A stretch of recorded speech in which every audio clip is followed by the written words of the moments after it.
Chill Talk. Chill Talk. Chill Talks. Welcome to Chill Talks Podcast, your companion in your chill time.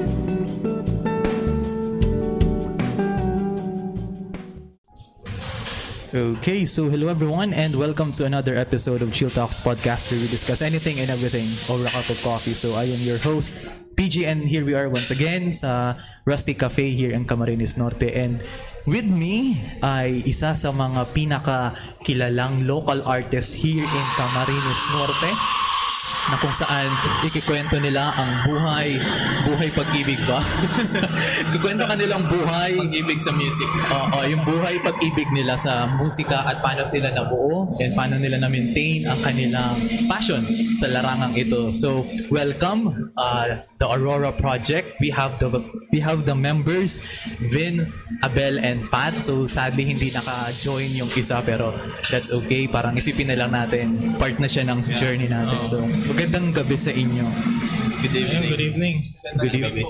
Gandang gabi. So, thank you talaga so much from your busy schedule. Nagkaroon kayo ng oras para mag-ipon-ipon tayo sa ganitong interview. So, bale, kamusta ang mga gigs ninyo ngayong lumuluwag na pala ang pandemic? So, sumisikip din ang gigs. Parang naapektuhan simula nung pandemic eh. So, medyo humina. Pero, hindi naman pinapabayaan. Parang, compared nun, regular gigs sa bars, gabi-gabi. I mean, Hindi nawawalan. Pero ngayon, parang, events na lang. Tapos mostly, dapat parang personal mas gusto namin yung personal na kilala lang yung matutugtugan. Talagang ano na lang. Kasi dahil sa busy schedule. So, mas naging exclusive kayo ng konti. Medyo parang ganun. Medyo parang ganun.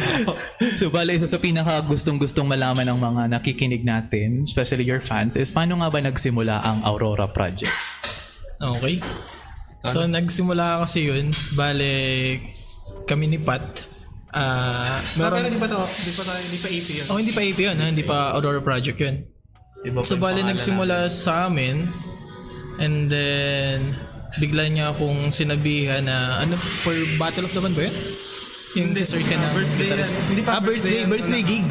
Birthday gig ata yun. Para clear. Magkakilala kami ni Apple. Magkakilala kami ng high school. Magkabanda na kami sa DBC. Mabini. Nagkabanda na kami niyan doon. Nung kami nagkakilala, drummer na siya doon talaga. Ikaw, member ka din. Member doon. Anong mo? Trumpet. Para 8 lang ako. Para in. Kasi eventually, instruments ako nun. Tapos yan. Then college na kami. College kami. Doon kami nag-meet. Tapos parang sila meron na silang previous na parang natugtugan. Tapos doon ako dumating nung college. Tapos nung time naman na yun, siya yung pahinga. Parang mas busy siya dahil nagka-baby. Trabaho. Nagka-baby. Then, ayun, kami ni Pat, nagsimula kami as acoustic lang. Ayaw ko pa nga nun eh. Oo, ayaw ko pa nun. Ayaw nyo mag-gig. Nakakatakot. Parang Tapos, ang laki. tapos meron yun, nanghiram ka sa akin gitara, nanghiram siya sa akin ng gitara. Meron ako sa kanya ng gitara. Tapos, binawian ka siya nung binalik Ng condition. Kaya ako sinabihan, mag-gig tayo. Mag-gig tayo. Hindi siya hindi siya nakatagay kasi nanghiram siya sa akin ng gamit. May atraso. Utang na loob ko ngayon sa akin. The rest is history. Doon nagsimula. So, nung unang nagkakilala kayo, talagang, lalo na sa nung unang gig, ano yung una mong naramdaman nun? Kasi siya comfortable sa gig, ikaw ay nanibago pa. So, yung unang gig ninyo, saan naganap? And gaano yung takot na naramdaman mo before and after nung gig? Naganap siya sa pwede naman magbanggit na. Pwede. Sa Escape Resto Bar. Ay, nakakamiss naman. Na siya ngayon, Retro Dads Buffalo. So, yun, doon kami talaga yung... Hindi. Sa Lime Shots. Sorry. Lime Shots pala. yung pinakauna natin. Tapos, kami dalawa yun. Kung sa feeling na siya nga, mas... Ako baguhan. Parang... Nakaka-overwhelm. Yun yung pinaka-feeling. Tas sobrang masaya. Kasi, parang I didn't know na yun pala yung hinahanap ko sa pagiging musician ko. Nakakala ko pang cover lang ako, pang bahay lang ako, pang inuman na. Yun pala, mas malaking inuman na. Pero may bayad ka na. Hindi yun, parang yun to entertain talaga. And then to make a living. Yun, masaya. Doon na siya parang na-realize mo na para to sa akin. Ito na to. So ngayon, from duo, naging 4 kayo. So ano yung naging dynamic ninyo nung bumalik na from a hiatus? After hiatus, nagbalik na si Sir Abel. Tapos nung naging 4 kayo, kamusta na yung naging dynamics ninyong 4? Mas naging malawak. Mas naging exciting. Mas naging exciting. Kasi parang doon na rin nabuksan yung sa pag-compose eh. Mag-release namin ng mga original song, parang lumawak lalo yung namin. Lalo na nung dumating si Sir Ken. Yung talagang naging na rin siya sa amin. Kasi kung ano pala, si Sir Ken pala pinakaunang songwriter namin. Siya pinakauna talaga nagsusulat namin. Hi, Sir Ken. Sa kanya ako na-inspire actually. So parang shoutout na lang kay Sir Ken. Shoutout kay Sir Ken. So bali, kanino nagsimula ang pangalan na Aurora Project at ano yung inspiration ninyo doon? Yung mga terminologies na nakita namin sa Facebook. Kasi hirap talaga. Hirap talaga ang pangalan ng banda. Lalo na, alam mo yun. Kasi gusto mo marami talaga, na rin ayaw mo ng dinaan ang cliche. pangalan. Gusto mo talaga may something na ano. Tsaka yung alam mo yun, yung sentimental yung pangalan nyo. So, naging Aurora kasi parang, yun eh. Dahil sa Facebook. Una, dahil sa Facebook. And secondly, parang yung Aurora Borealis, yun yung gusto naming makita. Parang isa sa pangarap namin. Ang amazing kasi niya na yung scientific explanation niya, ganyan, bakit nangyayari tong phenomenon na to. At the same time, nakita namin unexpectedly yung post sa Facebook ng mga terminology siya. Tapos one, isa Words and doon. meanings. Words and siya meanings. nakita actually. Yung Aurora is, Don? Don. Yung rising. Pagsikat ng araw. Pagsikat ng araw. So, yun. At this, parang nirelate namin siya sa amin bilang kami pricing. At the same time, kaya pumasok yung project. Actually, Aurora lang talaga. Aurora lang siya. Then yung Aurora project, Nung may mga nag-reach out na mga ang goal namin, gagawa kami ng Facebook page na kasi parang pinagdaanan namin yung pinagdadaanan ng mga uprising or aspiring musicians na nahihiya sila, though may potential. Di nila may labas. Di nila may labas. So parang yun yung gagawin naming parang yun yung anong term? Yung kayo yung magiging representative ng mga uprising Parang guys. pintuan nila. Parang i-reach out namin sila na, gusto mo bang mag-upload sa page ng Aurora? Ano yung ginagamit natin dati? Yung ginagamit natin, yung table. Ayun. Wala ba yung table? Oo. Dekan ba yun? Huwag na siguro. Huwag na. Hayaan na natin. Pero sayang. Isa lang naman. Siguro madadaanan natin naman. Dahil nabanggit naman. Pero yun nga, parang yun, kaya siya naging, yung project literal. Project siya. Project namin siya para sa mga aspiring. Oo. So more on advocacy ang origin ng ano. Kaya yung Aurora Project parang project namin. Tapos eventually, naging yun na yung official name. Yung supposedly Facebook page lang. Sino ang parang nag-declare or nag-decide na yun na lang yung maging pangalan ng banda ninyo? Actually, wala naman. Panahon. Wala na panahon na talaga. Nag-declare. Ano na lang siya. Na-feel na lang namin na ito na to. Parang yun na yung nakasanayan kasi ng mga tao. So parang naging official na siya nung sumali ng Battle of the Bands. Tsaka, to be honest, ang cool din naman pakinggan. Okay rin naman. Maganda siya pakinggan. And pagdating sa, usually diba sa banda, merong mga written and unspoken rules within the band members. So usually, ano yung mga sinusunod ninyong rules sa inyong magkakaibigan sa banda din? Actually, more naman sa pag-perform naman hindi naman Hindi naman sa personal lang. May tinatawag nga kami ng mga golden rule eh. Okay. Siguro yung isa na lang. Oo. Na parang medyo medyo frankly medyo critical siya thought na parang tumugtog ka, wag para sa pera. Yeah. Yun yung naging rule namin. Kasi syempre, lalo na to be honest, sa mga ganitong lugar or sa mga mostly province, alam mo may mga business establishment na pure business yung iniisip. Hindi nila yung value ng artist. Pero kami, parang it doesn't affect us as a group na okay, parang walang pera, huwag na natin yung tugtugan. Minsan nga, okay lang kahit alam mo yun, pag may puso ka talaga sa ginagawa mo. Yun siguro yung unwritten rule na wag tayo, siguro yun na din yung nagdala sa amin sa kung nasaan man kami ngayon as a group na hindi namin inisip yung balik big ng deal yung ano eh. Oo. Ang parang pinaka ano sa amin, maka-perform lalo na sa maraming tao. Yun yung pinaka ano namin, makapag-perform. Yun, eventually yung goal mag-share na nung art no eh. Hanggang hindi lang namin napapansin. Nag-grow na kayo bigla. So usually, nung paano nyo na-realize na, ay, wow, kilala na pala yung banda namin. Paano nyo hinandle yung ganong level of recognition as a group?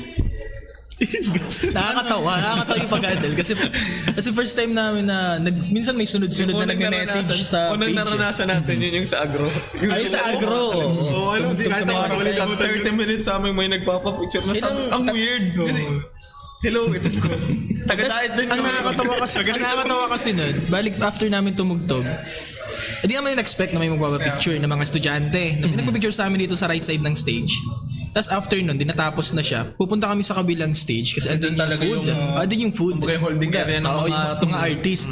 Ngayon, pagdating namin doon, di akala namin okay, makakapahinga na kami. Doon mas marami pa pala. Mga nakaabang na. Oo. Yung dinumog kayo. Dinumog ko, literal, na sabi ko, ganito pala. Pero nung pag-perform pala natin, ang ano na, kasi gugustuhan sa nga rin ako na nag-perform tayo nun eh.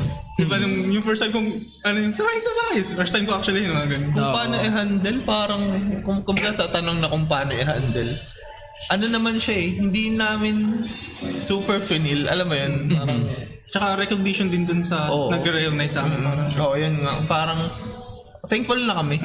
Pero at the same time, nakakagulat na, uy, Aurora yun. Yeah. Ay, siguro napanood niya kami sa kung saang gig.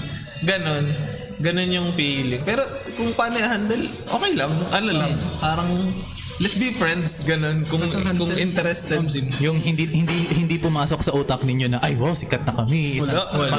Parang Beatles na kami ng daan. Pero may wow, may ganun. May wow. Oh my God. May gulat kami. Ay, wow, kilala kami. Pero hindi kami yung, ay, kilala kami dito. Hindi kami, iba yung tono. Usually, actually, may mga ganong banda na feel nila pag konting recognition. They can get anyone na talaga eh. So, Sana makis namin sila kung sila. Mahag namin sila. pagdating sa mga gigs pala, based on your different experiences, ano yung pinaka-masaya at ano yung pinaka-frustrating part para sa inyo pag nag-gigs kayo? Masaya. Masaya kapag Yung recent, kapag hindi na namin alam yung ginagawa namin sa stage, yun yung masaya. Yung ganung feeling. Kapag may binubil, joke lang. Kakasabi lang kanina. Joke lang. Pagka-close po namin yung sound system. Yan. Yun yung masaya. Kapag masaya siya lalo na kapag original yung tinutugtog na. Yun yung pinaka- Tapos na-appreciate ng tao. Yun yung priceless yung palakpak. Wala. Tapos minsan ang nakakagulat kasi niyan, tumugtog kami ng originals. Minsan may mga may kabisado na rin sila. Kabisado na nila Sumasabay sila. Sinasabayan na nila. sinasabayan na kami. Yun yung pinakamasarap Tapos sa may feeling. nabigla na lang na nalapit na ma-request sila. Yung original. Yung original namin mismo ang i-request nila. May mga ganong gulat. Nawatanong ko, kanino pong sino nagkanta mo? Ganun natanong ko. Kami po ba? Yung sa amin po ba?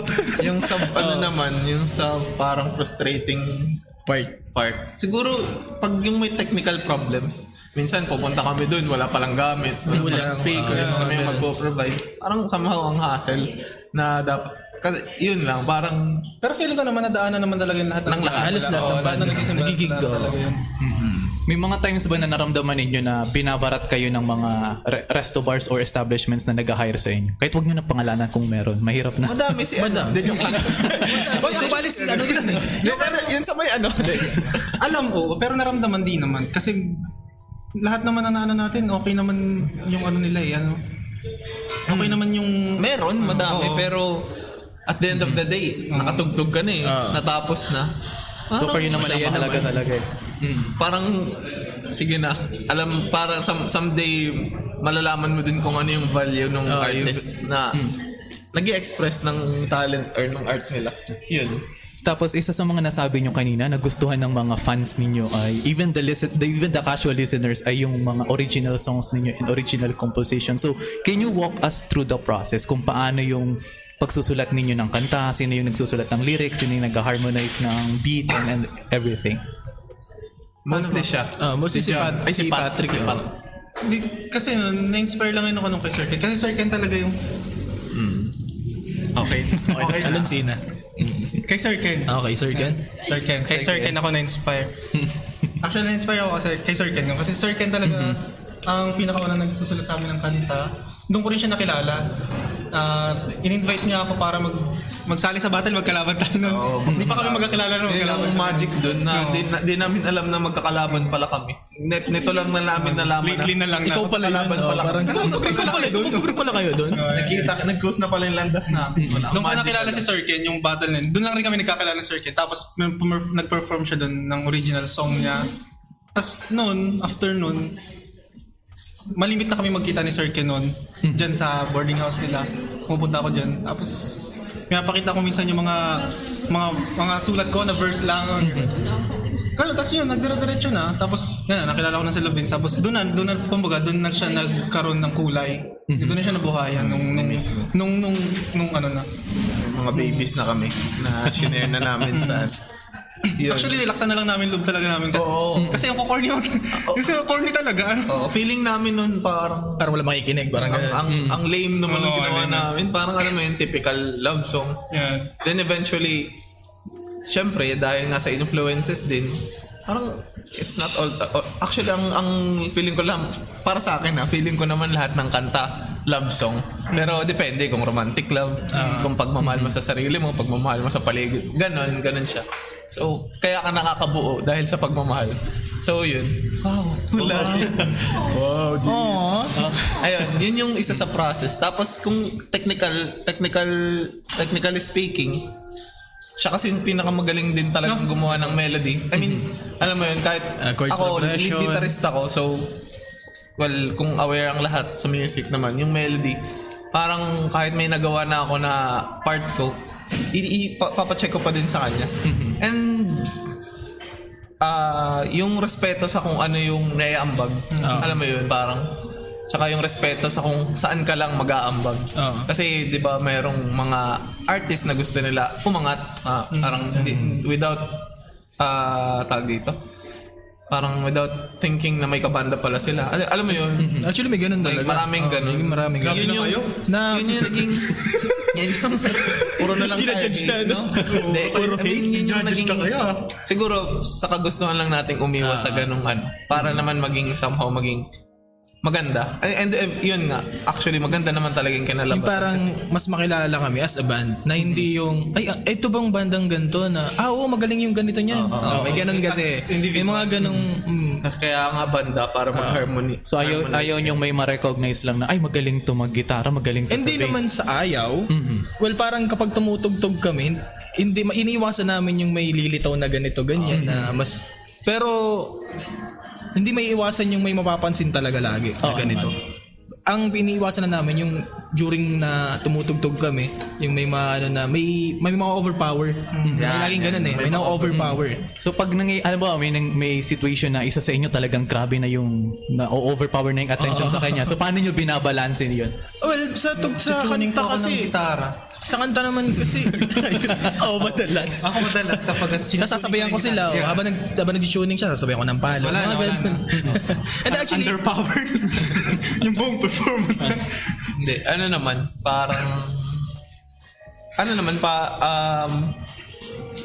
ako para sa akin personally, pag alam kong ano kaya okay to pre, parang okay kaya yung ginawa ko. Nagiging prangka naman na medyo bawasan mo, ganyan. Yun naman yung maganda, parang dito ka lang, dito ka lang sabay. Tapos stop mo dyan. Tapos minsan ko kontra na parang, try natin. Tapos parang, lagi dapat kaming mag-meet sa gitna.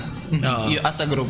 Yun, alam mo yun, yung... Nagko-compromise kayo? Yan, gano'n namin hinahandle yung mga ganong sitwasyon. Kasi, di ba, back dun sa proseso natin ng composition, usually, nakakailang filters kayo, nakakailang revisions kayo para masabi ninyo na yung kantang nagawa ninyo, goods na.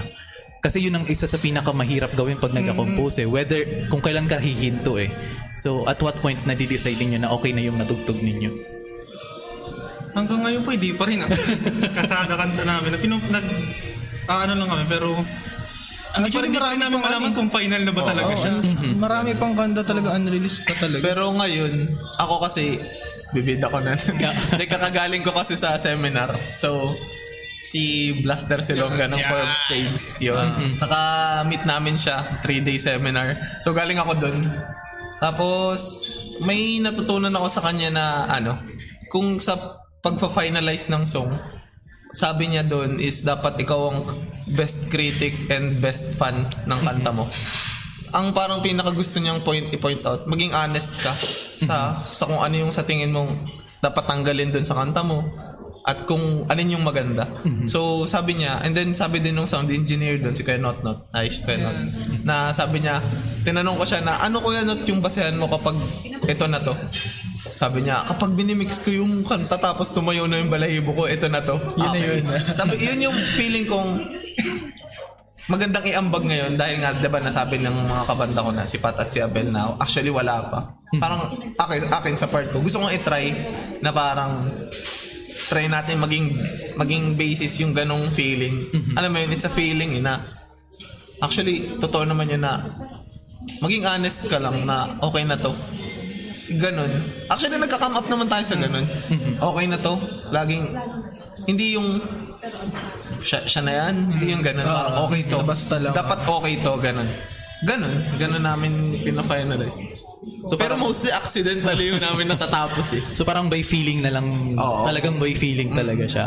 Okay, kasi kanina nasabi ninyo, di ba nabuo yung banda dahil sa connection ninyo as musicians, dahil nakilala mo si Sir doon sa pagiging music writer niya, kayo nagkakilala sa Battle of the Bands. So at what point ng samahan ninyo yung dynamics ninyo nagsimula from bandmates, naging friends kayo, yung ganung paglalim bigla ng samahan?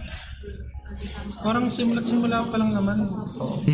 Since college kayo nung college kayo magkakakilala na. So Saka dahil nga sa araw-araw naman kaming magkakasama na. Saka, yun, may mga regular gigs nga. Yun yung living kasi namin. So, kailangan namin maging intact. Yun yung kailangan namin. Yun yung, alam mo yun, hanggang sa may mga personal na I mean, yung personal matters Na yun na nag-share na naging rin, naging intact na din eventually. Pero feeling ko naunang tayo maging as parang personal na magkakakilala talaga. Aside sa music natin. Parang naging magkakaibigan na tayo before talaga tayo mabuo as Oo nga. Tapos mas lumalim na lang lalo siya. As band na.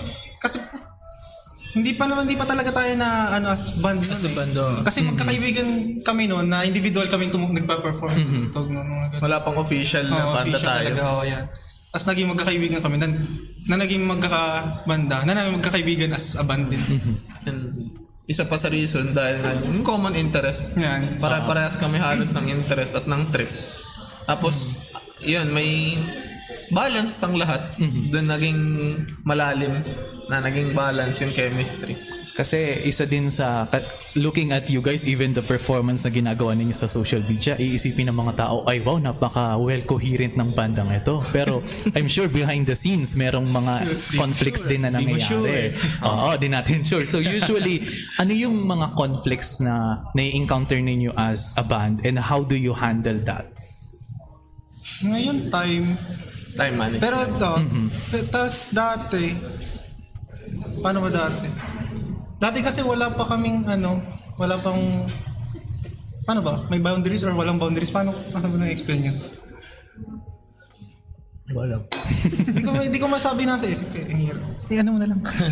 So parang may nagkakailangan pa kayo ng simula or Parang all in naman kami na parang nag-iilangan. Parang ganun. Parang ano ba?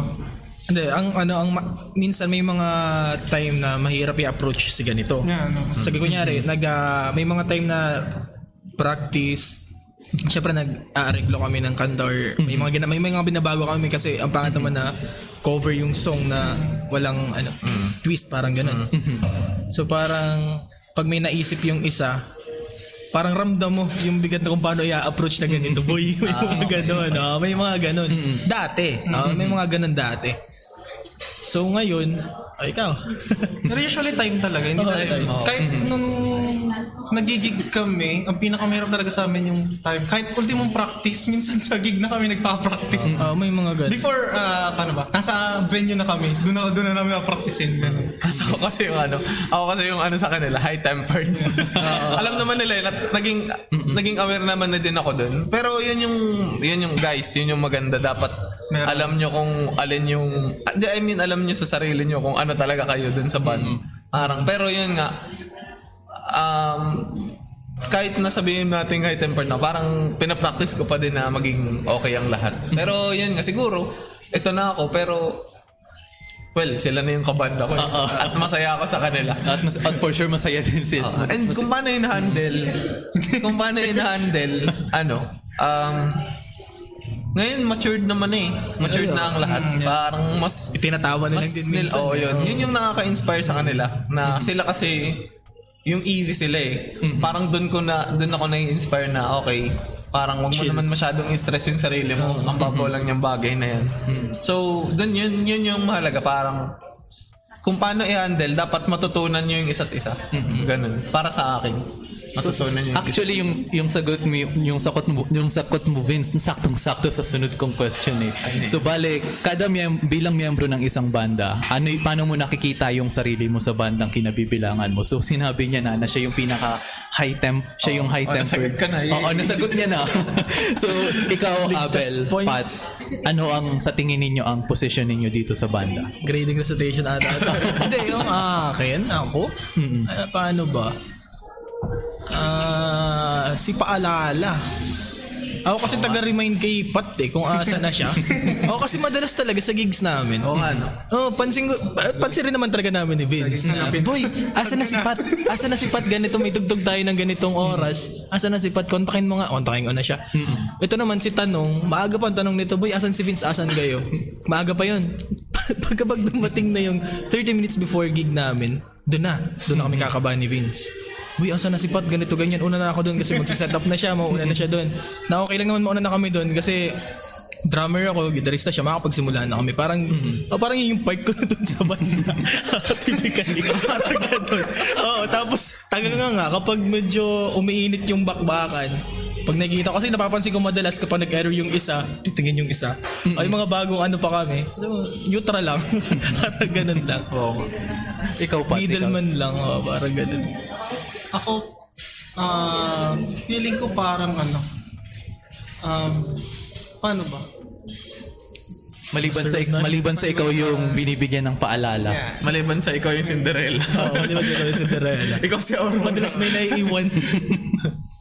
On the wake. Ikaw, ano ka ba? Feeling ko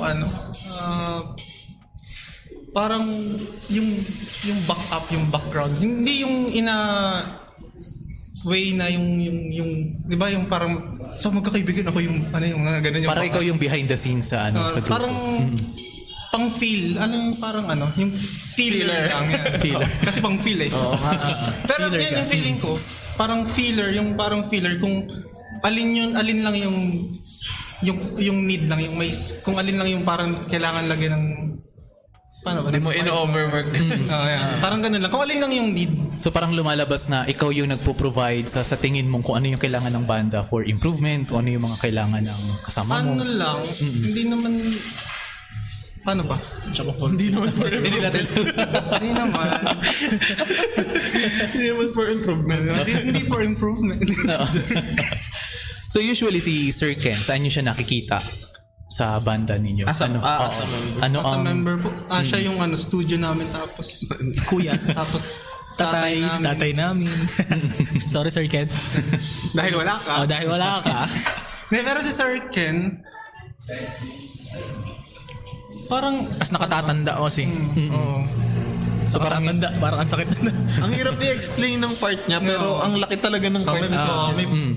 Dala na rin siguro ng experience niya. Yung ganda na. Parang patay ako kay Sir Ken. Pero siya yung pinakamukhang bata sa parang ganun lang ganun din lumalabas. So siya yung pinaka-veteran sa'yo. kasi nauna talaga siya Magbanda-banda talaga. Alam ko na, siya yung motivator sa aming lahat.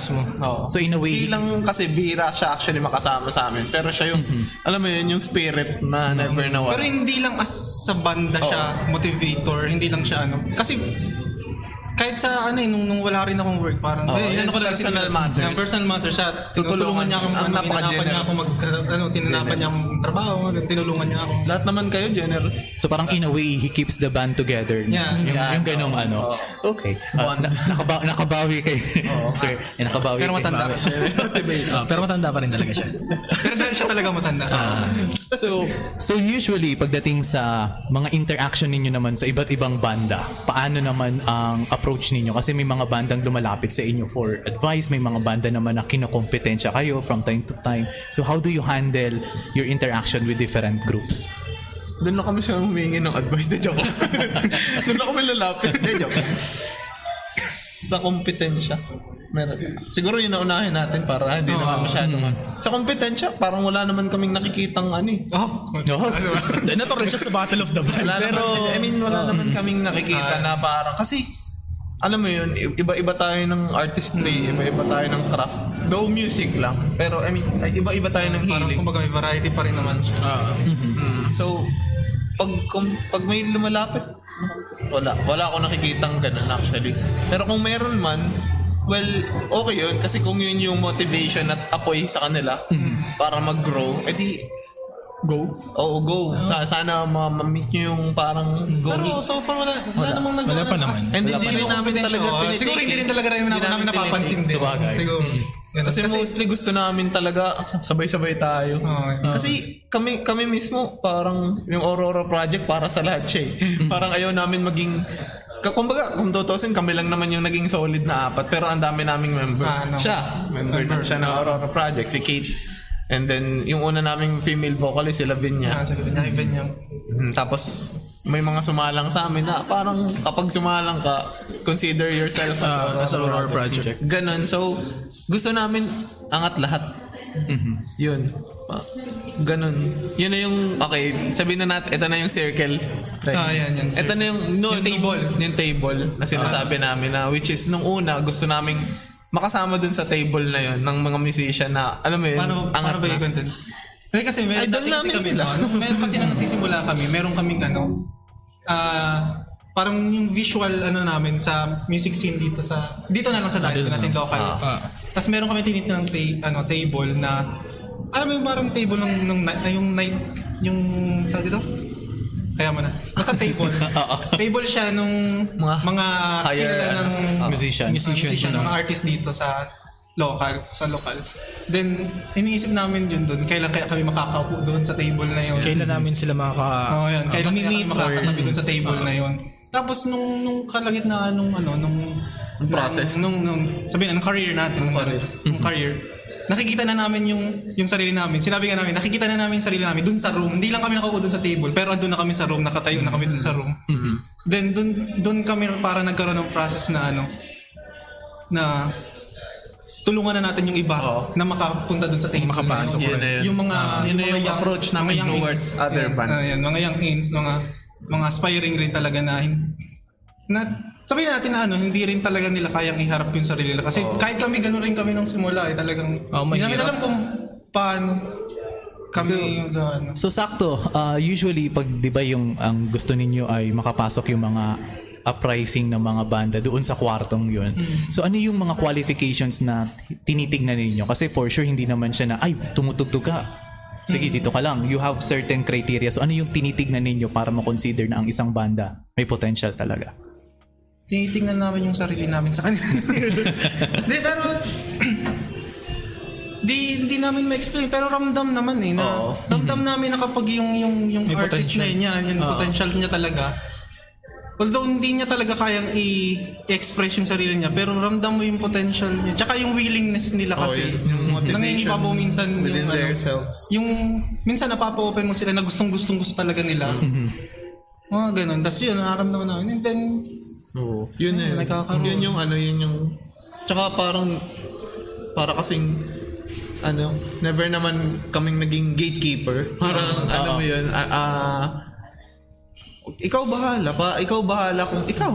Gate opener lang. Gate opener. Pero ang pangit din naman na i-declare mo yung sarili mo na kami yung way. Oo, Hindi. na ikaw Parang kung sa criteria, as long as gusto mo, ikaw Go ang lang, oh. Tsaka, kumbaga, nag-o-offer lang naman kami nung kaya rin namin. Yan. Yeah. May mga times ba pag nakatingin kayo ng isang mga banda or nagsisimulang banda, may mga moments bang naisip ninyo sa sarili ninyo na ay, tatagal to, ay hindi to tatagal? May mga ganun bang instances? Kasi may nangyaring experiences dati sa banda sa Legazpi kasi may mga tropa akong banda sa Legazpi na nakwento din nila sa akin na ay, yung ganyan, hindi yan tatagal. Mahina pa yan. May nabanggit ba ako? May mga ganun ba usually sa inyo? May mga nangatag ba tayo? Siguro pabiro tayo nagaganon. Pero doon na sa kaibigan na natin. Mga ganun na ano. Hindi. Pero kasi parang, parang erase. sa ano ngayon, sa pakikat na lang po yun. Hindi, joke lang. Sa ano naman, sa panahon kasi ngayon, yung individuality ng artist, parang kahit saan pwede ka join na band. So, hindi mo pwedeng sabihin na, ay, hindi magtatagal, ganyan. Kasi kung alam mo yun, parang ano ba? Hindi rin naman kasi bago yung pagdi-disband at yung pagtatagal. Pero sure, hindi tayo nagganon na natatagal to. Wala. Never naman. Never naman kami ng hatol. May sintensya na kayo. Parang yung hatulan lang namin, sarili namin. Magtatagal. Parang yun madalas. Sarili lang Yun ang namin. madalas. Kasi gusto namin tumagal. Kasi mostly, isa sa mga challenges ng isang banda kaya nadidisband pag hindi masyadong nagkakasama-sama, di ba? Kasi lack of interaction. So sa inyo, nung nagsimula yung pandemic, for sure, nagkaroon ng moments na hindi kayo nagkakasama-sama lagi. So paano nyo Actually, clear lang namin. Nung nag-pandemic, Doon kami lalo mas doon kayo na ano? Kasi walang kahati yung time namin. Di ba sabi namin busy kami before pandemic, yung pag-gig namin, busy kami. Nung nag-pandemic, nung medyo gumaan yung pandemic, doon kami nagkaroon ng time as So parang yung nagkaroon ng dynamic. pinag-console. yun yung actually yun na nga yun. Yung dynamic namin biglang boom. Bigla Doon sa kami. mga original songs na gusto naming i-share. Kasi nung una, parang cover lang. Then yung pandemic, doon talaga kami nag-boom. Tapos dumating yung gitara ko. Nagkaroon na kami ng sarili mga gamit. Nagkagamit ka. Parang anong gagawin mo dyan? Titignan mo lang. Pandemic, hindi ka makalabas. So, i-maximize mo yung potential. Doon kami nag-boom. Tapos lagi nga kami magkakasama. Lalo na kami nito, magkapit-bahay kami. Para kaming si John Lennon at si Paul McCartney. Ayun, ang saya kasi may naisip siyang, I mean, ito yung part ng nung pandemic. So, magiging baliktad yung sagot dun sa tanong na dahil nga sa pandemic, baka hindi tayo masyado nag-interact. Yun nga, kaya clear namin. Doon kami naging... Nandun yung irony. Kasi nawalan kami ng ibang na-focus kami sa as kami.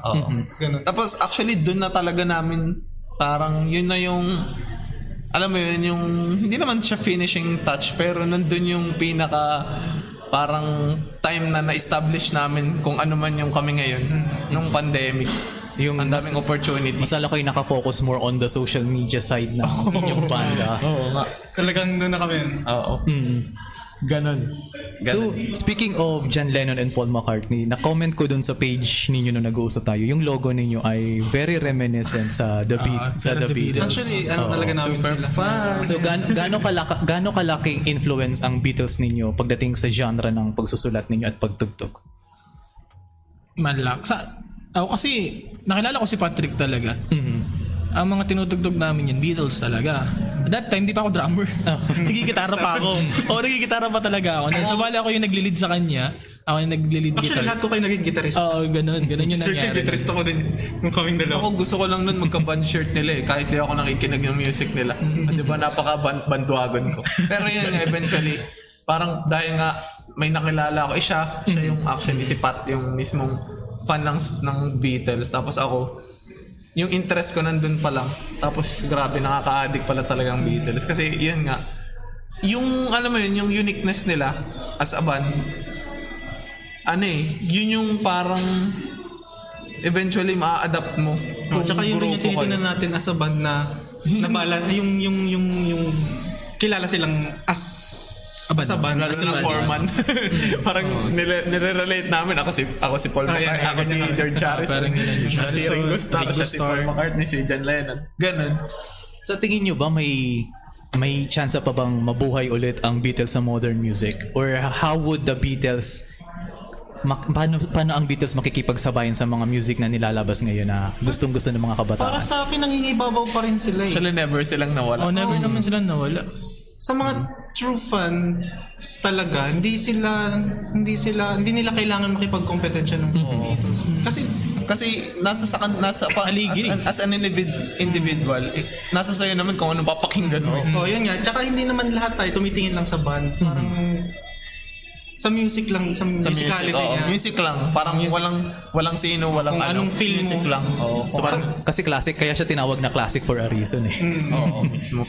So bale sa lahat pala ng music dito sa Philippines, sa local setting tayo, ano yung mga napapansin ninyong music na sa tingin ninyo mas maangat pa ulit lalo dito sa atin? Kasi minsan may mga forgotten musics na tayo, may iba more on techno na. So ano sa tingin niyo yung parang bring balance ulit sa maingay na music scene ngayon? Pero tama yun. Gusto ko rin yung yung kagaya ng kila Blaster, yung Manila Sound. Talaga. City pop. Mga ganyang city pop. Actually ngayon, nakikinig ako ngayon sa sa Cinderella tsaka sa sa nalimutan ko yung banda eh. Mga kanta lang Pero mostly Cinderella na ko ngayon. Mga ganung type Ganong type yung gusto. Ako type ng writing actually. Oo. Ng writing. Ako wala naman akong gustong ibalik kasi karamihan ngayon fusion eh. Yun yung masaya ako sa part na ang experimental na ng artist kasi dahil sa dahil sa gadget, dahil sa internet, andyan na lang parang munguyain na lang nila. Tapos so yun na nga. Yung sa dapat ibalik, feeling ko wala namang nawala. Kasi nasa sayo kung paano ka magiging experimental. Kasi nasa Spotify lahat ng genre. Kahit folk music, kahit yung mga indigenous tribal music, kahit nga mismong mga pangpatulog lang, yung mga rain sounds nandun na So parang ako, para sa akin, kung may babalik, hindi yun yung sagot ko. Parang ako, ang sagot ko. Hindi mo mga rain sounds. Madalas siya tulog. Oo. Ayun, pag ang magiging sagot ko dyan, masaya na ako sa nare-recognize nila lahat ng genre and tinatry nilang i-fusion. Tinatry nilang i-maintain pa din kung ano yung tunog na sa tingin nila mag-feed sa soul nila. Ganun. So parang whatever fits your taste talaga. Yan. Sa ganun usually. Galing. And Yun. Hindi na dapat haba yun na yun eh. Ang hirap lang i-explain in words pero nasa isip mo. so bale, this question ay para kay Sir Abel. Bale, nakwento kanina na you are a dad. May baby. parang nanginig ka sa Hindi naman. So, ilang taon na si Pa-4 siya. magpo-4 na siya. Pa-4 siya. So, gaano sa tingin mo, growing up sa mga bata, gaano kahalaga ang music sa kanilang development? Actually, yung anak ko kasi, si Avery, mahilig na rin yun sa music. No? Sa ganong edad niya, may mga kanta na rin yun. Siyempre, mga nursery rhyme, mga ganun. Ang ano kasi, cover. Tinuturuan ko na nga siya mag-compose. Tinuturuan na siya mag-compose. Pinapapalo-palo. Gumagawa na siya album. Gumagawa na yun, may single yun ngayon. Avery, Watermelon cover. Cocomelon. Go. Bale, siya kasi parang sa tao, hindi lang sa pag-grow ng bata or ang laking part na rin kasi sa tao na yung may music. Kasi unang-una makakapag-set siya kagad ng mood. Pag-ising mo sa umaga, makakapag ka na lang yung favorite na genre or whatever na kanta. Parang ang lumbay kasi walang actually sa sayaw kailangan mo ikanta may ganun. Parang ang niya lang sobrang halaga niya lang talaga sa hindi lang actually sa bata, sa tao talaga yung music. Sobrang importante talaga siya. What if magsabi si Avery, tama? Magsabi si Avery na, Daddy, gusto kong talagang mag-full cover artist na lang talaga sa YouTube hanggang sa pagtanda niya sa teenager years. Parang cover artist lang talaga. How would you support yung ganong... Pero parang group. Actually may na rin kasi May anak na rin. may anak na rin kasi ito eh. Parang Hindi, joke lang. Ay! as kasi parang parang dahil bagong tatay ka pa lang. Tapos nararanasan mo rin yung ganyan. Parang, ano ba? Napaka-$1,000,000 question nung Yung tanong na yun. na paano kung yun ang gusto mong gawin. Kasi ikaw nararanasan mo pero gusto mo rin. Siguro kung yun talagang, kung passion niya talaga yun, tapos wala naman siyang ibang paano ba? Wala siyang masasagi, parang ganun. Wala Or, kaya ko. As long as kasi may mga artist naman na Kaya niya rin pangatawanan, tapos kaya ko rin i-provide sa kanya yun. Yung part na magkukulang sa kanya, isang namin as filler. Yung part na di ba, kung halimbawa gusto nga niya maging as full-time. Full-time na. Siyempre may mga ano siya doon na, kasi kung sa amin, titingnan namin sa amin, kung magpo-full-time kami ngayon as a musician. As an tapos artist. isasantabi namin itong mga work namin talaga. Napakahirap kasi Lalo na may binubuhay. kailangan mo mag-provide. Kailangan mag-provide. Hindi lang sa sarili mo. So kung para sa kanila, kung kaya kong i-provide, kung kaya namin rin i-provide sa kanila, tapos mag-popular As long as kaya namin. pwede naman. Wala problema. Wala naman ako nakikita problema. Nung bata kami, sinasabi namin na pag nagkano kami, tapos gusto namin. Oo, may mga ganon. Maging full-time artist, gusto namin. Pero kapag nagiging provider ka na rin kasi talaga, mahirap na rin sabihin.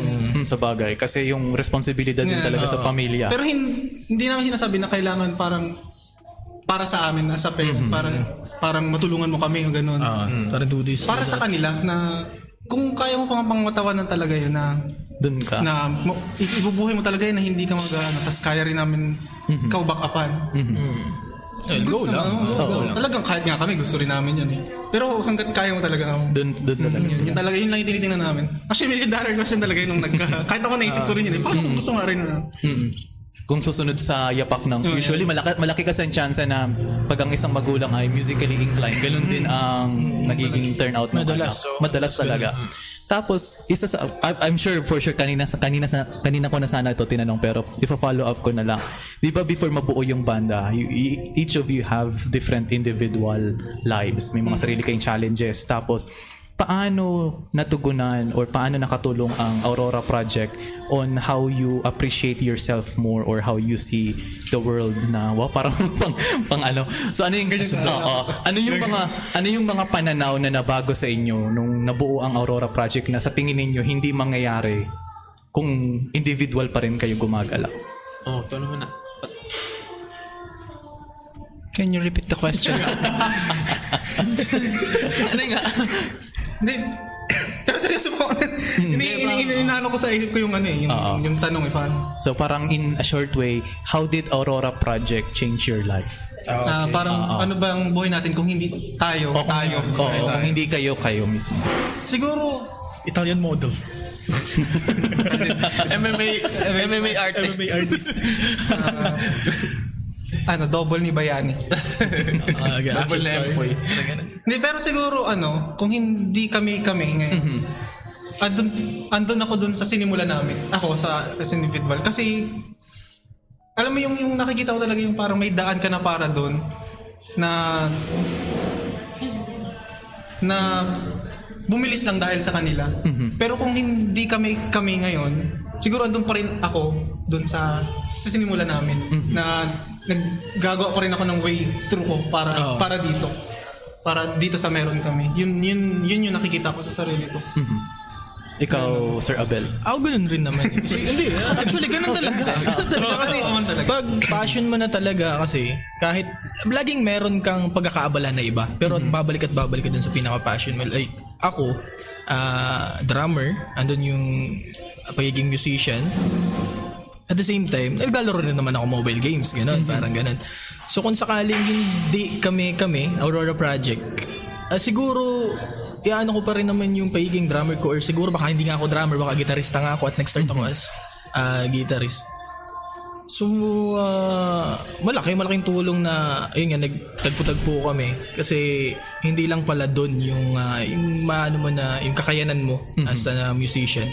Dun mo siya ma-discover lang din. Parang na-elevate Na lalo hindi lang pala dito. Oo. Oo, kasi hindi ko rin nga akalain na magre-release kami ng mga sariling composition, original. So yung mga ganun, hindi namin may isip yun kung hindi rin kami, baka nga hindi rin nailabas kung solo artist kasi wala magpupush eh. Wala magpupush. Parang ganun yung nangyari kasi. Kaya ang laking bagay na naging kami-kami. Aww. Ikaw, Sir Vince. I love you boys. Ang tinulong sa akin ng Aurora Project kung paano maging selfless. Kasi dadalian ko na lang din. Meron kasi akong favorite quote na happiness is real when shared. So, yun, kung mag-isa lang ako, kung selfish ako, pero dahil sa Aurora Project, naging selfless ako. Yun yung naging tulong sa akin. Yamit siguro. Okay, so balik, napapasenti-senti tayo ng konti. So let's just proceed more. Kung ano ba? Oo. Let's proceed na lang sa ano yung mga nakikita nyo pang pwedeng marating ng Aurora Project. Kasi lalo na nasabi nyo na kanina na nandun na kayo sa kwarto eh. So aside doon sa makakaupo na kayo sa mga mesa doon sa kwartong yun, ano pa yung mga nakikita ninyong potential na kaya pang marating ng Aurora Project? Lalabas ulit kami sa kwartong yun. Lalabas ulit. Siguro Magkaroon ng Spotify yung mga social media magkaroon kami platform. ng professional release na kanta na nasa Spotify or kasi eventually kapag yun na muna yung sa ngayon kasi kung mapapakinggan naman na yan dun alam mo yun dahil nga naranasan naman na din namin kung paano lumapit ang opportunities through parang yung pagmamatapang namin na i-upload yun, yung paglalakas ng loob namin na na-realize namin nandun pala yung opportunity. So yun muna, ako para sa akin, yun muna, parang makapag-upload lang talaga ng professional recorded na released songs. Then parang yun na yung goal, pinaka-goal. Tapos, whatever will be na. Whatever will be. So parang ma-mainstream lang ng ma-mainstream yung shout out kay Sir Dave kasi nakita ko yung napakalaking paano nag-contribute si kasi Yan. kasi nung time na nagtanong kasi ako kay Sir Dave kung may kilala din ba siyang banda na pwedeng hinga ng music, ang una niyang binigay na link ay yung music ninyo sa YouTube channel niya. So ang ganda ng music ng Aurora Project. So kaya nga nasabi ko parang Beatles inspired din talaga. Thank you. Na yung ganong unique na charm ng The Beatles. So parang before we end this episode, actually nga mahaba pa nga dapat pag-usapan kaso limited yung oras natin dito. So bale, sa kada isa sa inyo, ano ang filosofiya ninyo pagdating sa musika? How do you see music at paano nyo nabiblend yun sa Aurora Project? Ano ang music? Nandun na ba tayo? Doon sa part na kaya nating sagutin yun. Oo nga, no? Kasi parang may kailangan pa kami, parang, paano ba yun? Unfinished. Unfinished Oo nga, na ba? no? Ang galing nun, Oo nga. Nandun na ba kami sa part na kaya na naming sagutin? Actually, tatanungin muna namin sarili rin namin. Kung kaya na ba namin sagutin yung... Para sa akin, sa ngayon, music is everything. Kasi hindi pa rin naman namin, kumbaga, hindi naman kami veteran. Hindi pa kami veteran na kaya namin sagutin yung... Nag-aano pa rin kami. Dinidiscover pa. Discover pa rin namin yung same doon sa sagot na yun. Kung ano ba yung music? Kung hanggang saan pa yung kakayanan namin. Napakababaw lang. Grabe naman tayo mag Ang music para sa lahat. Ganun na lang. Para sa amin. Music para sa lahat. Medyo lame, pero yun nga, ang ganda ng sagot ni Pat na wala pa naman, para sa amin, wala pa kami sa ganung wala pa yung stage. Ang sarap pa lang sa feeling na ine-explore din namin kung ano ba talaga yung music para sa amin. Ganon. So at least ang maganda doon sa sagot ninyo, may opportunity pa tayo magkita-kita ulit para ma-discuss kung ano na ang inyong filosofiya sa musika. Yun. Ano? So Balik kayo. So may sagot na ba kayo? Wala pa po. So may assignment tayo. Assignment. So parang, okay. Cut na ganun. Kasi, pero based on sa kwento nyo kanina, aside doon sa everyone ay kailangan ng music sa buhay, lumalabas na ang passion ng Aurora Project is that ano yung sa palabas na Ratatouille na anyone can be a cook. So parang sa inyo, Anyone can cook. anyone can be a musician or anyone can express their musical creativity. So yun yung lumalabas. Bit by bit sa inyo. Oo. Para yun parang may answer na. Oo nga, si Sir talaga yung failure natin. Hindi, pero usually based sa kwento nyo kasi yun yung kasi yung lumalabas. Kasi if one is passionate about something, kung ibang tao na yung makakaramdam.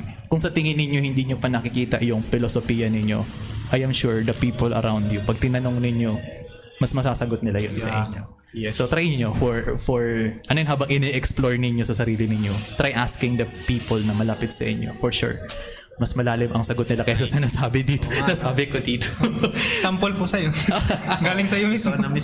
So bali, may two requests ako before we end, if okay lang sa inyo. First request is, ano tawag nito? Ano yung advice ninyo to our young and aspiring musicians, especially kasi karamihan na nakikinig dito ay mga estudyante actually. Okay. Estudyante from Maynila, estudyante from Legazpi, estudyante from Dahit, ang most ng audiences ko. So ano yung advice niyo sa kanila? And can we get a sample sa inyong tatlo? Okay. Yung susi, boy. Naka-ready na. Gitara. Ang advice, ano ba advice? Siguro go on lang. Kasi wala namang pumipigil sa'yo, sarili mo lang. Kasi, paano?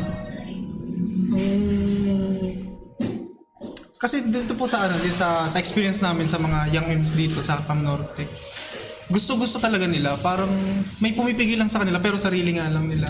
Parang hindi nila siguro natatakot sila or nahihiya sila, natatakot sila mag-fail agad.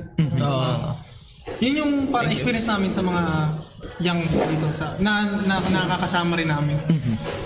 Bali yun naman yung gusto rin namin i-share naman sa kanila na kung hindi nyo pa kaya ngayon, nandito naman kami. Sasamahan naman namin dahil gagawin namin. Kasi nga, galing rin kami doon. Alam namin yung takot, alam namin yung ano. So, ang namin, advice namin. Kung ano yung, kung masaya kayo sa ginagawa nyo, at as long as wala naman nga pumipigil kundi sarili nyo, may mga platform naman lalo na ngayon, social media, napakarami na. Go lang. Basta yan, and I quote, maging honest lang kayo sa sarili nyo. As long as gusto nyo pa yung ginagawa nyo, go lang. Walang parang despite hindrances, kung gusto nyo yan, go for it. Walang mawawala. Okay, so thank you so much, Aurora Project, for guesting this episode. So before we end, ladies and gentlemen, I brought ito ang music. Can anybody? Okay, I can anybody. Can anybody? Sige. Ikaw na lang mag-blend. So, ito yung kantang one of the originals, original namin. Can Anybody Love Me. So, yeah, ito siya. Sana marinig.